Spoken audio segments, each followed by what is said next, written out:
How to make a Wizz Air claim. Hi guys, welcome back to another episode. In this video, I'm going to show you the ways to make a Wizz Air claim.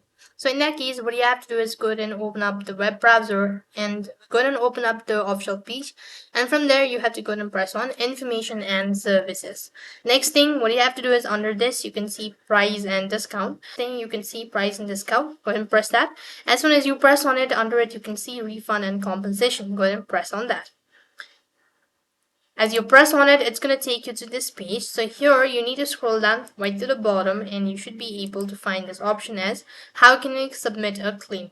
In order to submit a claim, you could read this statement and click on the link that says claim form.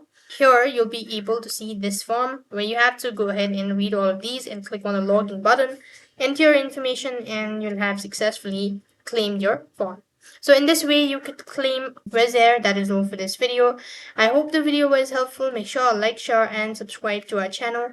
Thank you for watching. See you in the next video.